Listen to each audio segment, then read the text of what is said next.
이번 네 번째 Repair Under Tension How We Improve Healing Rate라는 제목을 가지고 경북의대 윤종빈 교수께서 녹화 강의를 하시겠습니다.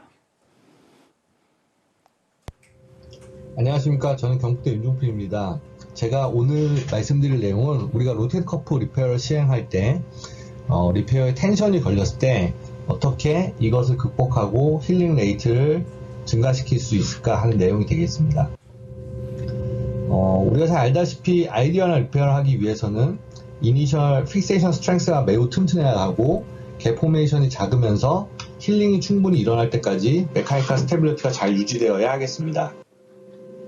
우리가 만나게 되는 리페어 케이스들을 보면 대략 한 이 세 가지로 분류할 수 있는데, 첫 번째는 사이즈도 굉장히 작고 숏한 경우, 이런 경우에는 엔드 투 본 리페어가 굉장히 쉽고 예후도 매우 잘 이루어지게 되겠습니다.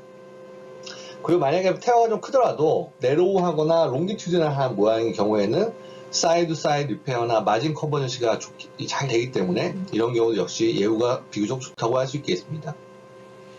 문제가 되는 거는 이 세 번째 케이스인데, 롱하고 와이드, 매시브, 컨트랙티브 로테이트 커프 테어 같은 경우는 리덕션이 매우 어렵기 때문에 인터벌 슬라이드나 파셜 리페어 같은 방법을 쓸 수밖에 없고, 이런 경우에는 비교적 좋지 못한 예후를 가지는 경우가 되겠습니다. 우리가 이런 디펙트를 극복하기 위해서는 먼저 테어 패턴을 잘 보는 것이 필요한데, 테어를 3차원적으로 이해를 하고 리덕션하는 것이 매우 중요하고, 어크레이티브 테어 리덕션을 위해서는 그래스퍼나 디바이스를 이용해서 여러 방향에서 엣지를 잡고 잘 당겨보고 어프록시메이션이 잘 되는 위치를 찾아서 올바른 테어 리덕션의 방향을 확인하는 것이 매우 중요하다고 할 수 있겠습니다. 그 다음에 플랜이 정해지면 모빌라이제이션이 되게 중요한데, 모빌라이제이션은 먼저 버잘 사이드에 있는 어드이전들을 잘 해결해 줘야 될 것 같고요. 글레노이드와 수프라스피네투스 텐던 사이에 있는 아큐라 사이드 어디전을 깨끗이 박리를 잘 하고, 마지막으로 로테일 커프와 델토이드 파샤 사이에 포스트로 라테랄 어디전을 제거해서 모빌라이제이션을 충분히 해주는 것이 중요한 수술 테크닉이 되겠습니다. 그 싱글 더블 인터벌 슬라이드에 대해서는 많이 기술이 되어 있는데요. 로테이터 인터벌을 이용해서 수프라스피네투스와 코라코이드 베이스 사이를 박리하는 안티리어 슬라이딩, 그리고 수프라스피네투스와 인프라스피네투스 사이의 인터벌을 이용해서 박리하는 포스트럴 슬라이딩이 이런 인터벌러 슬라이드의 대표적인 예가 되겠습니다.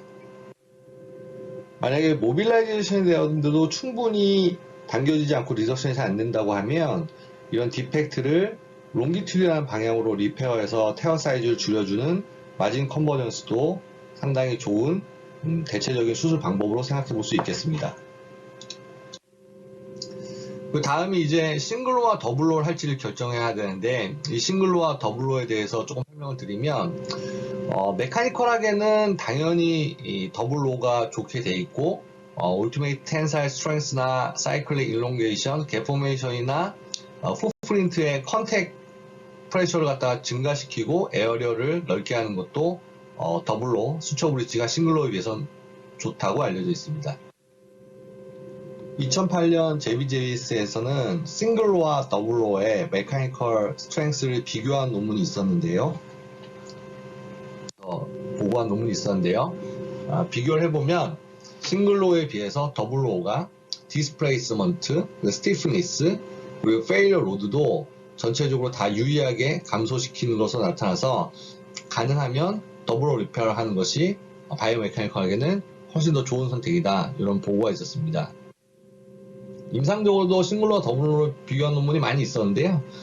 싱글로와 더블로는 임상적으로는 컨스터 스코어, UCLA, ACE 스코어가 특별히 유의한 차이를 보이지 않았다. 그렇지만 일부 논문에서는 테어 사이즈가 작을 때는 별 차이가 없을지 몰라도 테어 사이즈가 어느 정도 커지면 더블로가 싱글로에 비해서는 유의하게 좋은 결과를 가져온다고 보고하였습니다. 더블로와 수초 브릿지를 놓고 비교한 논문들을 보면 더블로나 수초 브릿지나 리테어레이트는 약간 수초 브릿지가 좋긴 하지만 유의한 차이를 보이지 않았다고 보고를 한 논문이 있었고요.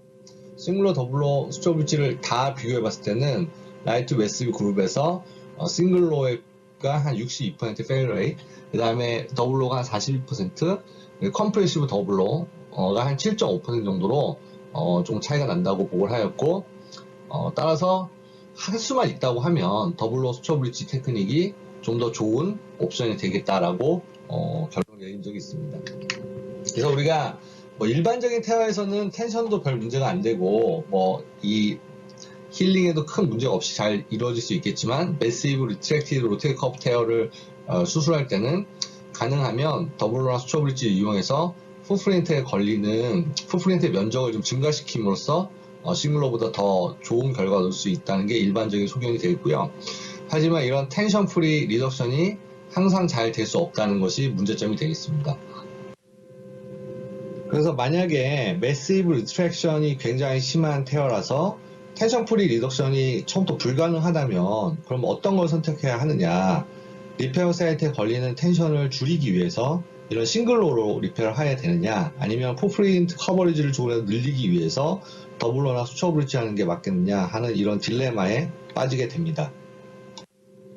여기에 대해서 이제 몇 편의 논문들이 나온 게 있어서 소개를 좀 해드리면요. 로테이트 컵 리페어의 텐션이 걸리는 정도에 따라서 아웃컴을 본 논문이 있었는데, 63명의 환자들을 대상으로 한 62.5세였고요, 평균. 이 사람들에게 로테이트 컵 리페어를 할 때 걸리는 텐셔너미터로 측정을 하고 이후에 펑셔널 아웃컴을 본 논문이 있었습니다. 보시면 로테이트 커프 리페어 당시에 텐션이 많이 걸릴수록 나중에 포스트 오퍼레이티브 컨스턴트 스코어가 낮게 나타나는 경향을 보였고요. 마찬가지로 텐션이 증가함에 따라서 임프루먼트 스코어들도 좀 더 낮게 나타나는 경향을 보였습니다. 특히 이제 하이 텐션 리페어가 되는 경우, 이 논문에서 한 8파운드 정도의 수치를 제시하고 있는데, 이 수술 뒤에 서브젝티브 오브젝티브 아웃컴이 굉장히 낮게 나타나기 때문에 로테이트 커프 리페어를 할 때 텐션이 걸리는 것을 굉장히 좀 조심해야 된다, 이런 결론으로 보고하기도 하였습니다.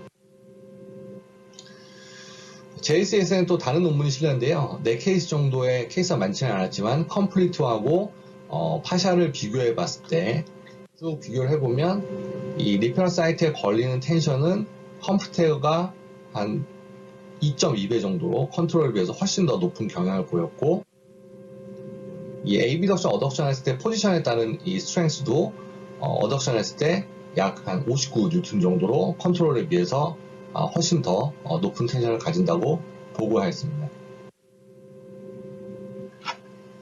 2007년 JCS에는 조금 재미있는 논문이 실린 적이 있었는데요.